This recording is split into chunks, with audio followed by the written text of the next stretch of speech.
સૌને નમસ્કાર.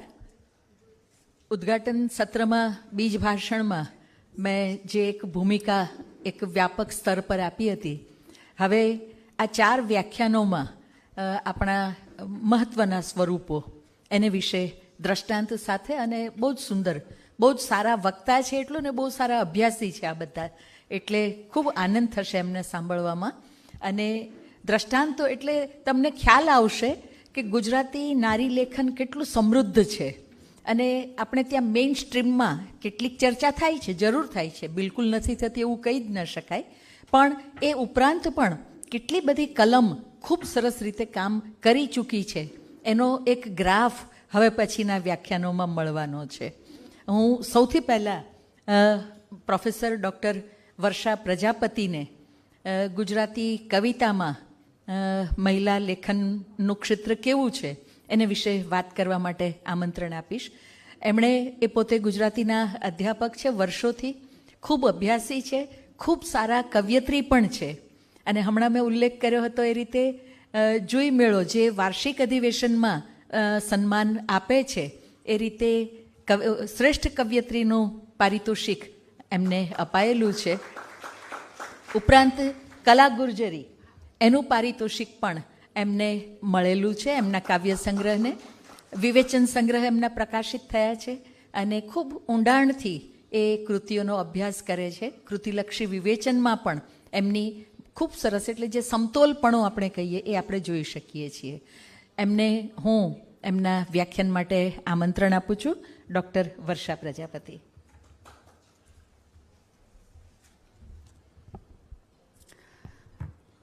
ખૂબ ખૂબ આભાર મેડમ.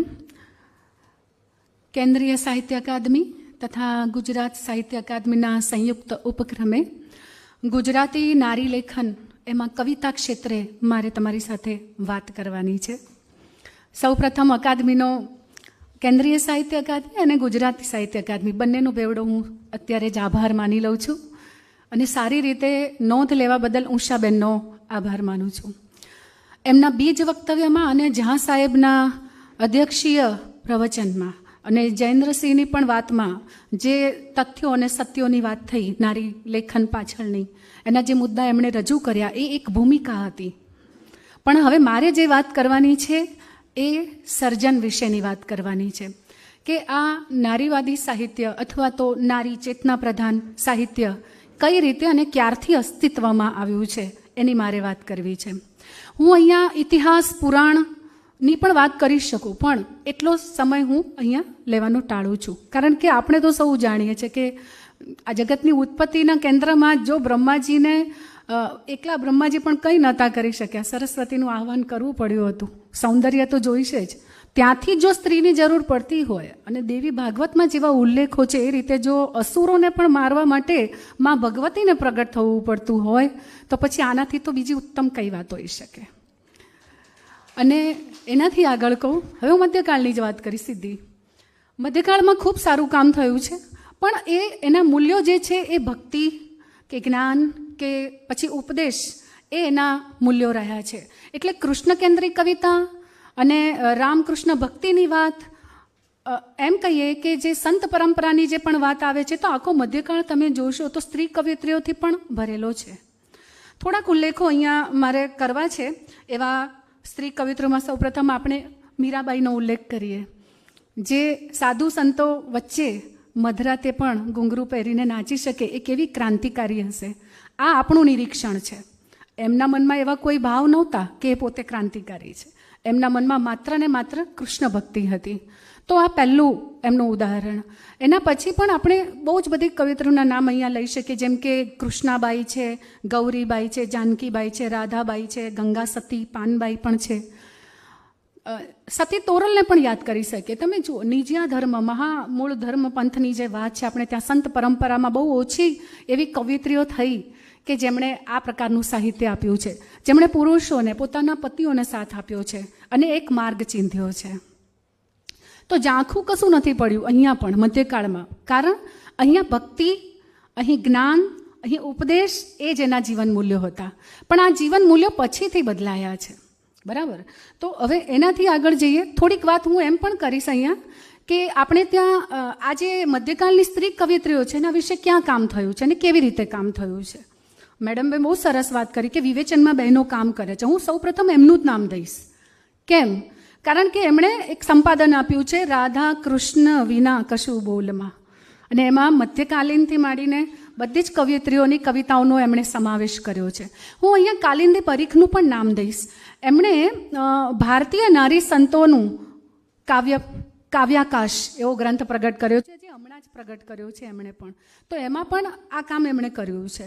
આનાથી આગળ હું હજી ઉષાબેનની જ વાત કરું તો એમણે શૂન્યતામાં પૂરેલા દરિયાનો તરખાટ એવો ગ્રંથ સંપાદિત કર્યો છે, જે અમને હમણાં ભેટમાં પણ મળ્યો છે. બહુ જાજરમાન પુસ્તક છે. કોણ કહે છે કે બહેનો કામ નથી કરતા? કવિતાઓ પણ એ ઉજાગર કેવી રીતે થાય છે એના પર નિર્ભર છે. એને જોવાવાળા કોણ છે?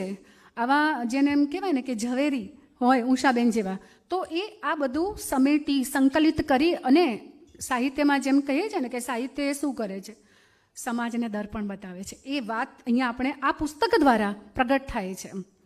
આનાથી આગળ હું લતા હિરાણીનો પણ ઉલ્લેખ કરીશ. ટેરવે ઉગ્યું આકાશ, જો કે એમાં 4 સંપાદકો છે, પહેલું નામ એમનું છે એટલે મેં એમનો ઉલ્લેખ કર્યો છે.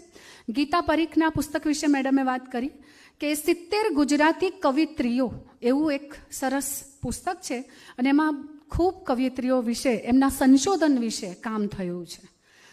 હીરાબેન પાઠકની પણ મેડમે વાત કરી છે. આપણું વિવેચન સાહિત્ય, જે વિવેચન ક્ષેત્રમાં જો કોઈએ પહેલું કામ કર્યું હોય તો હીરાબેન પાઠકે કર્યું છે. તો આ વાત પણ નોંધ લેવા જેવી છે.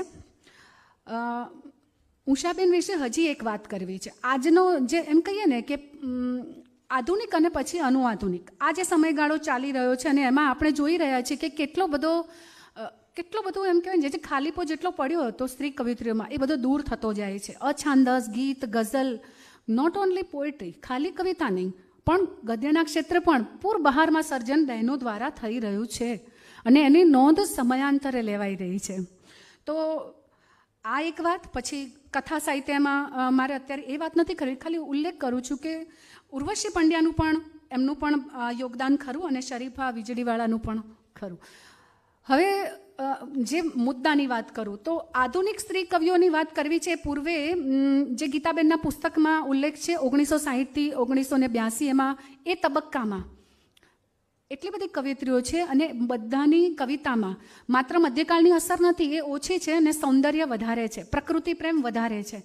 મેડમે બહુ સાચું કહ્યું કે બહેનો સ્ત્રીઓમાં જે સંવેદના ભાવ વધારે અને વિશેષ હોય છે, જે કંઈ દર્શન કરવાનું એમનું નિરીક્ષણ જે હોય છે, એ તમને અહીંયા આ પુસ્તકની જેટલી પણ લેખિકા કે કવિત્રીઓ છે એમના સર્જનમાં પણ જોવા મળશે. આ પુસ્તક મેં પૂરું વાંચ્યું અને મને એટલો આનંદ થયો. મેડમ સાથે મારે ઘણીવાર વાત પણ થઈ એ પુસ્તક વિશે, 1-2 વાર વાત થઈ મારે એમની સાથે.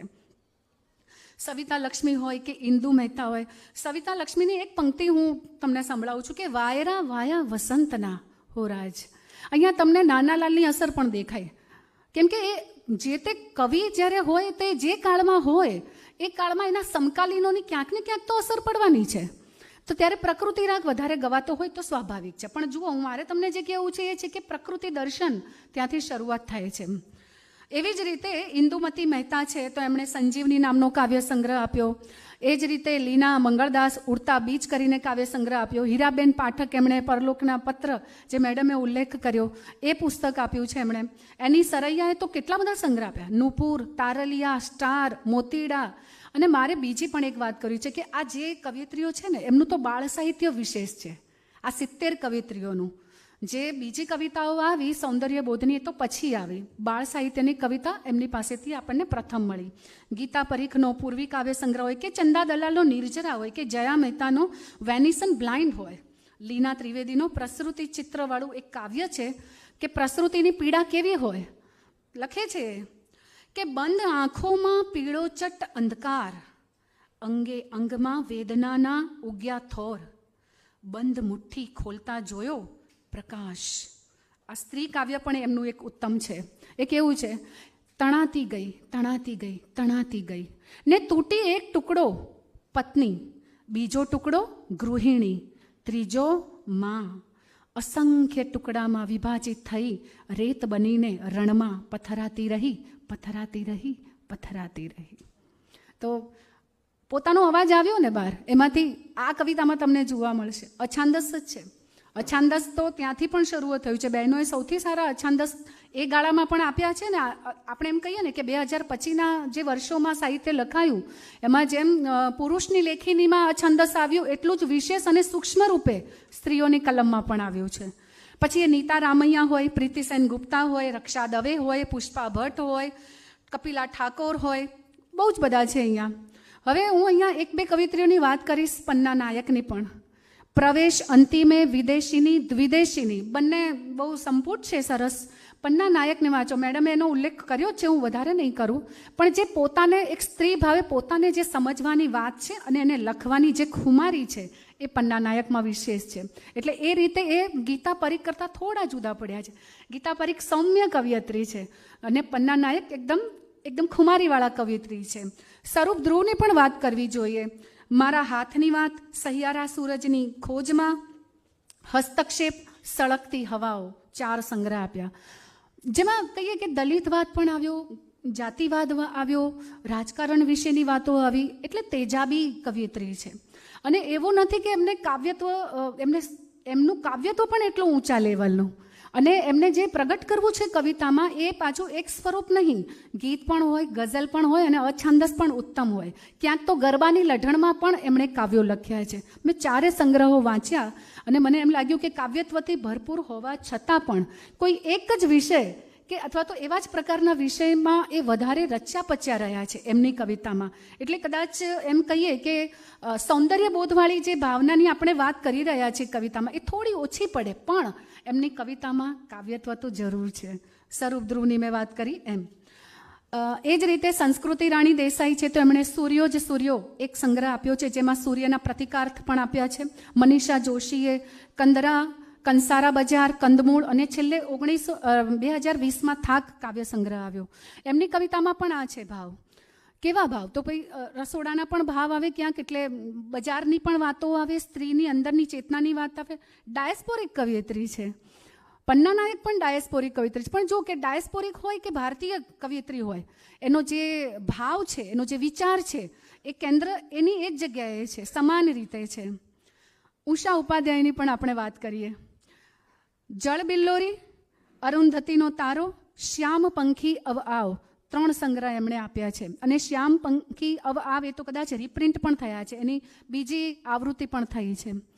3 સંગ્રહોમાંથી તમે પસાર થાવ તો તમને સ્વરૂપ ભૂમિકાએ અને નારીવાદી જે ચેતના જે કહેવાય એની દ્રષ્ટિએ તમે જુઓ તો સૌંદર્ય બોધ પણ ઓછો નથી થતો અને સ્ત્રીનો જે અવાજ છે એ પણ બરકરાર રહે છે.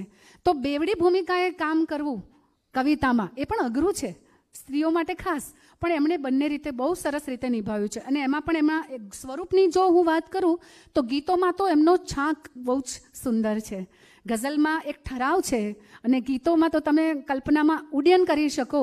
નભ વચ્ચે આ કયો ખલાસી જળની ઝાડ ગૂંથે છે, એવી ઉત્તમ કવિતા. આજે એમ કહીએ ને કે કેટલા વર્ષે આ આગળના જે સંગ્રહમાં હોય પણ આજે પણ આપણા મોઢે આવે, બરાબર. તો ઉપહાર પણ છે, કદાચ એક રચના બહુ સુંદર છે, એ પણ ગમે એવી છે. સમય મળે તો આપણે એને ગણગણી પણ શકીએ. તો સૌંદર્ય દ્રષ્ટિ, કલા નજર, રુજુતા એ બધા અવાજ એમની કવિતામાં આપણને જોવા મળે છે. ઉર્વશી પંડ્યાનો મારા વંશની સ્ત્રીઓ, કે પન્ના ત્રિવેદીનો એકાંતનો અવાજ, કે નીતા રામૈયાના કાવ્ય સંગ્રહના ઉલ્લેખ જેમ મેં કર્યા એમ નૈના જાનીનો અનહદ અપાર વર્ષે. કવિયત્રીઓ ક્યાંય પાછી નથી પડતી, અધ્યાત્મમાં પણ એટલી જ આગળ છે. તો એ તમે નૈના જાનીના કાવ્ય સંગ્રહમાં જોઈ શકશો. અને હું આ વાત એટલે કહું છું કારણ કે તમે મધ્યકાળમાં જાઓ તો ત્યાં મેં સતી તોરલની વાત કરી જ છે, ગંગા સતીની વાત કરી છે. એટલે ચાહે કુટુંબના હોય, સમાજના પ્રશ્નો હોય, પોતાના સ્વના પ્રશ્નો હોય કે અધ્યાત્મના હોય, એ બધી જ જગ્યાએ કવિતા પક્ષે આગળ છે. હવે હું આ જે ગાળામાં એશા દાદાવાલાનો પણ ઉલ્લેખ કરીશ. એમણે વર્તારો 2008માં આપ્યો. દક્ષા વ્યાસનો અલ્પના સંગ્રહ છે, કે ધીરુબેન પટેલનો કિચન પોએમ્સ, અને આ ઉપરાંત છોડ અને છાલક એ એમના બધા ઉત્તમ સંગ્રહો છે. 2011થી અને 20ના કાવ્ય સંગ્રહની એક હું માત્ર લિસ્ટ બોલીશ અને ક્યાંક ક્યાંક એની કવિતાના ચમકારાની પણ તમને પ્રતીતિ કરાવું. તો પહેલાં હું થોડાક નામ બોલી જાઉં, કે જેમ કે હેમા મહેતા છે તો વાલમ છેલ છબીલો, તો ગીત સંગ્રહ આવી રીતે મળે આપણને. પ્રતિભા ગજેરા તો વેદના સંવેદના, મધુમતી મહેતા તો નામ તારું રુદ્રાક્ષ પર, ઉત્તમ પ્રકારના કવિયત્રી છે, ઉત્તમ ગઝલકાર છે પોતે પણ. સપના વિજાપુરા, સમી સાંજના સપના. એ જ રીતે નિર્જરી મહેતા, તારા ટાંકી અજવાળું, મનોજ્ઞા દેસાઈ, છાબ ભરીને, જ્યોતિ ભટ્ટ, જન્મો જન્મ, નેહા પુરોહિત, પરપોટાની જાત, સ્નેહા પટેલ, અક્ષી તારક, અર્ચના ભટ્ટ, હૃદય નામે ઉખાણું, હિના મોદી, ઉર્મિના આકાશે, ભારતી રાણે, હૃદય લિપિ, હર્ષિદા દીપક, ઝાંકળની હેલી, કલમને કરતાલે, દેવિકા ધ્રુવ, શૂન્યમાં આકાર, સંધ્યા ભટ્ટ, લીલોછમ ટહુકો, જયશ્રી મર્ચન્ટ, તરસ ટકોટક, દક્ષા વ્યાસ, પ્રિયજનની સંગે, રેણુકા દવે, રક્ષા દવેનો ઇતિ કાવ્ય સંગ્રહ કે રક્ષા શુક્લનો આલ લે લે, બીજને જરૂર ખેતી, ગોપાલી બુચ. તમે જુઓ કે અહીંયા ખાલી ગીત સંગ્રહ નથી, ગઝલ પણ છે, અછાંદસ પણ છે. ત્રિદલ એવો પારુલ બારોટે પણ સંગ્રહ આપ્યો છે, એટલે સોનેટ આપેલો છે. તો બહેનો સોનેટોમાં પણ પાછળ નથી પડ્યા. આ ઉપરાંત હું લાગણી, રાધિકા પટેલ, એમની રચનાનો અવાજ પણ બહુ ઉત્તમ છે, તિખારા ભરેલો છે, અને એમ કહીએ ને કે સ્વાભિમાની સ્વર છે એમનો પણ. લતા હિરાણીના જળજળિયા અને ઝરમર, દક્ષા પટેલનો ઘર વખરી સંગ્રહ બહુ સુંદર છે, વાંચવા જેવો છે, જેમાં બા વિશેના કાવ્યો ઉત્તમ છે. ચપટીક અંધકારે અશ્વિની બાપટ, શેત્રંજી કાલિંદી પરીખ, વાંચવા જેવો સંગ્રહ છે શેત્રંજી પણ. પછી છાપ અલગ મેં છોડી અને તાસીર જુદી છે, લક્ષ્મી ડોબરિયા, હોવા પણાના છાંયડે, ભાર્ગવી પંડ્યા, વર્ષા પ્રજાપતિનો મોર પીછના સરનામે, અને અલખ મલક અજવાળું અને હાથ જાજમ થઈ જતા. દીના શાહનો તસ્બી સંગ્રહ બહુ સરસ છે, ગઝલ સંગ્રહ છે. નિસ્બત પ્રજ્ઞાવશીનો સંગ્રહ બહુ ઉત્તમ છે. હું આ જે પણ સંગ્રહના નામ દઉં છું ને એ એટલા માટે દઉં છું કે 21મી સદીના બીજા દાયકાની જે નારી કવિત્રીઓ છે, એટલે જે સ્ત્રી કવિત્રીઓ છે, એક તો બંને સમાન શબ્દો છે, સ્ત્રી લેખિકાઓ કે જે શબ્દ કલમકારો છે, એમાં આ જે સંગ્રહના જે મેં નામ આપ્યા છે એની કવિતાઓ ખરેખર નોંધપાત્ર છે, એટલા માટે મેં અહીં નામ દીધા છે. પછી શુકન સાચવ્યા છે, જિજ્ઞા ત્રિવેદી હોય કે મેગી આસનાની હોય કે પછી કલમને ડાળખી ફૂટી, અને આનાથી આગળ જઈએ ને તો હમણાં 25 સુધી, 2021થી માંડી અને 25 સુધી હમણાં હજી આ જ દાયકાઓમાં આવી જ રહ્યા છે આ સંગ્રહ, ઉત્તમ સંગ્રહ. મેં એમના પણ અહીંયા નામ નોંધ્યા છે. પારુલ ખક્કરનો છે કરિયાવરમાં કાગળ, પછી હેતલ મોદીનો છે સ્વ અને હું, પુષ્પા ભટ્ટનો છે આરોહિણી, નેહા પુરોહિતનો છે મને ઓઢાડો અજવાળું, એવી રીતે હર્ષા દવેનો રીનલ પટેલ, કિરણ જોગીદાસ, જિજ્ઞા મહેતા, પારુલ બારોટ, પૂર્વી બ્રહ્મભટ્ટ, ઝંખના શાહ, લતા હિરાણી, આ સર્વના સંગ્રહોમાં તમને ક્યાંક ને ક્યાંક આ બધી ઉત્તમ સંવેદનાઓ મળશે. એક બે ઉદાહરણ હું આપીશ અને પછી સમય પ્રમાણે હું મારી વાત પૂરી કરીશ, કારણ કે મારે બીજાને પણ સાંભળવા છે. અને તમે વાતો જ સમજો, આના વક્તવ્યો કરી પૂરા થતા જ નથી, એટલે હું એને એમ જ કહીશ કે હું તમારી સાથે આ મારી વાતો શેર કરી રહી છું જે કંઈ અભ્યાસલક્ષી છે તે. હવે મેં અહીંયા તમને વાત કરી કે શેત્રંજી કાલિંદી પરીખ, તો એક સરસ નાનકડી કવિતા એમની છે કે નારી એટલે પ્રેશર કુકર. સમજો, આ ભાવ જ પકડવાનો છે. નારી એટલે પ્રેશર કુકર, તેની વિસલ પર ધ્યાન નહીં આપો તો તે ફાટી જશે અને ઘરનું છાપરું ઉડાવી દેશે. દોષ બધા પ્રેશર કુકરનું કાઢશે અને તેને ભંગારમાં કાઢી નાખશે. લઈ આવશે બીજું નવું પ્રેશર કુકર. આ કેટલી સરખામણી કેવી જબરજસ્ત આપી છે. હવે પ્રેશર કુકર કોણ નથી વાપરતું, પણ આ જે અંદરનો અવાજ છે સ્ત્રી કવિયત્રી એટલે કવિયત્રીનો જે અવાજ છે એ કેટલો દમદાર છે, તમને અહીંયા જોવા મળશે. તો એવી રીતે હું અહીંયા મારે ઉષાબેનનું પણ એક કાવ્ય અહીંયા કહેવું છે કે એમાં તમને આ સૂર સંભળાશે, પણ જો વેદના પણ છે અને સ્વમાન પણ છે. પહેલાં આંખો આપો પછી પાંખો આપો, પહેલાં આંખો આપો પછી પાંખો આપો ને પછી છીનવી લો આખું આકાશ, રે તમને ગમતા શું આટલા પલાશ. આ કાવ્યનો આસ્વાદ કરતાં કરતાં મને પણ એવો અહેસાસ થયો કે આ માત્ર ઉષાબેનની કવિતા નથી. આ ઇન્ટરપ્રિટેશન જે છે ને સ્ત્રીનું, એ લગભગ બધી જ કવિત્રીઓમાં અથવા તો બધી બહેનોમાં છે. પ્રેમની જે ભાવના છે અને એની સાથે વર્તાતી જે લાગણીઓ છે એ અહીંયા ફોકસ થઈ છે. કોરી હથેળીમાં મહેંદી મૂકીને પછી ઘેરીલો થઈને વંટોળ ને આષાઢી મેઘ થઈ એવું વરસો ને કહો કરશોમાં અમથા અંઘોળ. પહેલાં તડકો આપો પછી ખીલવું આપો ને પછી છીનવી લો સગળી સુવાસ, અરે તમને ગમતા શું આટલા પલાશ. બહુ સરસ આ ભાવનગરના એક સંગીતકારે બહેનોએ ગાયું છે. મેડમ તમને નામ યાદ જ હશે એમનું, મને અત્યારે મોઢે નથી આવતું. બહુ સુંદર રીતે એનું સ્વરાંકન કરેલું છે. અપેક્ષા ભટ્ટ, હા, અપેક્ષા ભટ્ટે ગાયું છે અને સુપર એનું સ્વરાંકન થયું છે. તો મેં કાલિંદી પરીખની વાત કરી એમ લતા હિરાણીનું પણ 2-3 પંક્તિનું તમને ઉદાહરણ આપું કે આ આજના સમયની કવિત્રીઓ છે અને લગભગ 2000 પછીની આ બધી કવિત્રીઓ છે. સાવ કોરો કાગળ જોઈએ મારે ને એમાં મારું સ્થાન, મારી દિશા હું જ નક્કી કરું. લીટીઓ દોરી આપે કોઈ મારા રસ્તાની, એ વાત મને મૂળે જ અસ્વીકાર્ય. મારા શબ્દોને કોઈ કહે એમ ખસવાનું, એટલું જ ઉતરવાનું કે ચડવાનું મને મંજૂર નથી. પર્વત, શિખર, નદી, ઝરણા, તરણા ઈશ્વરે એને ક્યાંય લીટીઓથી બાંધ્યા નથી. હું એટલે મારામાં વહેતું ઝરણું, મારામાં ઉગતું તરણું ને એમાંથી પ્રગટતા શબ્દો. આ લતા હિરાણીની કવિતા છે. તો રાધિકા પટેલનું બહુ સરસ કાવ્ય કે મને ભીત જરા પણ પસંદ નથી, કારણ કે મને આકાશ ગમે છે.